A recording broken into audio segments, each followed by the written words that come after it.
Bonjour à tous, je vous salue dans le nom précieux de Jésus. Aujourd'hui, on est en présence de ce réfrigérateur. Qu'est-ce qu'on va faire? On va monter le condenseur et ensuite, on va monter le moteur et la mise en service. Voilà, en ce moment, nous sommes dans la partie à l'intérieur et aussi, ce réfrigérateur ne contient pas de porte. Alors, aujourd'hui, on va travailler ou on va parler seulement du montée du réfrigérateur et du condenseur et ensuite le moteur. Vous voyez, ce moteur-là, on va le mettre sur ce réfrigérateur. C'est ce moteur-là qu'on va utiliser pour la bonne marche ou pour faire fonctionner ce réfrigérateur. OK? Maintenant, comme vous voyez, ce moteur, c'est un moteur, c'est vraiment en bon état. C'est vraiment en bon état. Maintenant, pour monter le moteur, il faut vérifier. Il y a ce placement-là, c'est pour le moteur. Et ensuite, vous voyez que je prends une sorte de pince afin de faire quelque chose. Qu'est-ce que je suis en train de faire? Ok, le moteur, il y a une base. Le moteur, il y a une base. Il faut placer le moteur exactement sur la base. La base contient 3 bouts de fer qui va rentrer exactement dans des trous ou dans l'espace que le moteur a été conçu pour prendre ce bout de fer. Alors, n'oublie pas, il faut toujours mettre le choc. Le choc, ce que vous voyez là. Ce choc, sa mission, c'est d'amortir. C'est d'amortir lorsque le moteur tremble ou quand le moteur est en marche, ça tremble. Et puisque ça tremble, pour éviter trop de bruit dans la maison et ensuite pour éviter une sorte de bruit vraiment, vraiment nuisible, eh bien, c'est pour cela qu'on utilise une sorte de choc pour amortir le bruit. Voilà, on a mis les chocs. Maintenant, qu'est-ce qu'on va faire? On va placer exactement le moteur dans sa position. OK? On va placer le moteur dans sa position. Pour placer le moteur dans la position, c'est très facile. Il faut vérifier ce bout de fer-là et faire rentrer exactement. Et ces bouts de fer-là, il faut faire rentrer exactement dans les trous du moteur. C'est très, très facile. Vous voyez? Voilà. Voilà, c'est fait. Mais ensuite, pour lock ou pour bloquer toute sorte de déplacement, ce que vous regardez là, on va les placer. Pour placer, d'abord, on les place d'abord dans les parties le plus éloigné. Et ensuite, on tourne, puis on met dans la partie la plus proche. Et ensuite, on tourne la pointe de ce bout de fer, OK? De haut de la base, on tourne, vous voyez? On la met. Et ensuite, on tourne. Et voilà, c'est totalement bloqué. Là, le moteur ne peut pas bouger. Là, le moteur ne peut pas faire,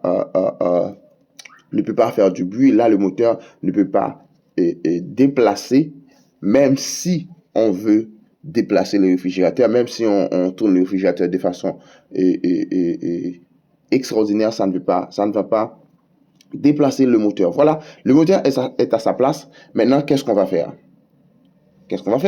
Et puisque le moteur est déjà à sa place, maintenant, on va vérifier pour mettre le condenseur. Voilà, ici c'est le condenseur. Pour placer le condenseur, il faut d'abord le mettre dans une partie afin que le bout du condenseur soit très proche du moteur pour faire la connexion. C'est très, très facile. Mais pour mettre un condenseur, il faut vérifier que le condenseur est en bonne santé. Le condenseur peut être sale, mais pas en mauvaise santé. Il faut que le condenseur est en bonne santé. Voilà, le condenseur est déjà monté. Ce que vous regardez, c'est le condenseur qui est déjà totalement monté. Tout est OK. On vérifie que tout est OK. Maintenant, on va passer dans l'installation. OK, l'installation. OK. Voilà, le condenseur est déjà monté. On a déjà fait la partie du plus gros. Maintenant, on va passer dans l'installation. Pour l'installation, vous avez le premier tuyau à souder, c'est le tuyau du condenseur. Pourquoi le condenseur? Et pour éviter ou pour toujours tester, pour continuer à suivre, est-ce que le système n'est pas obstrué? Le premier tuyau à souder, c'est le tuyau du condenseur. Le tuyau du condenseur qu'on appelle, je vous écoute? Vous ne savez pas? Alors, le tuyau du condenseur, c'est le tuyau du haute pression. C'est le plus petit tuyau.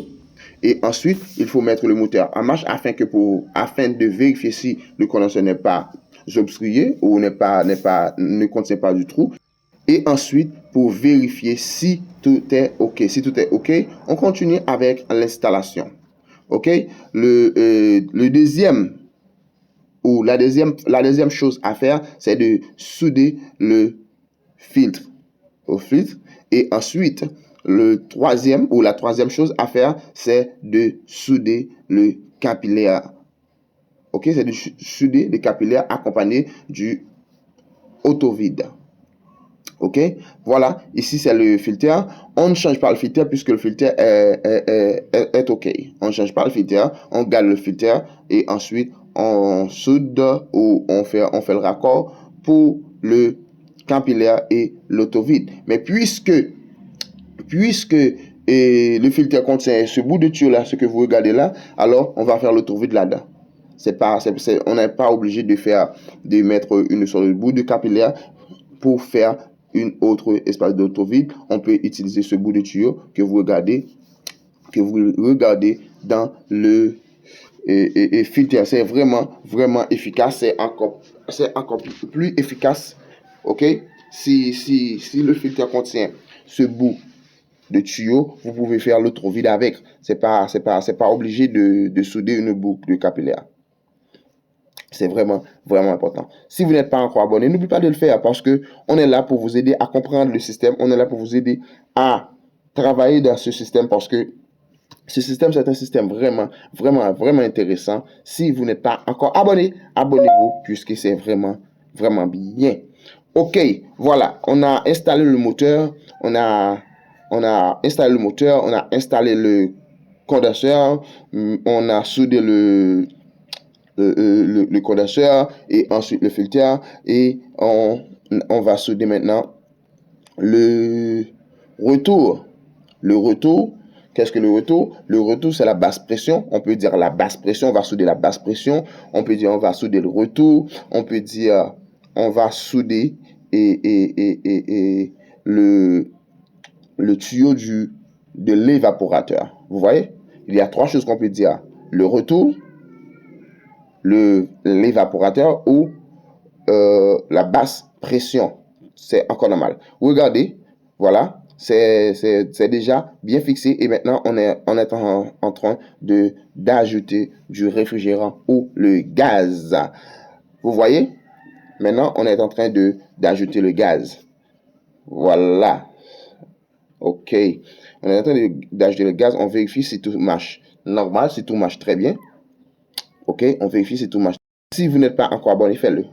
Puisque ainsi, vous allez nous aider à grandir la page, à grandir la communauté. Bye bye, à la prochaine pour une autre vidéo. Restez bénis. Bye bye.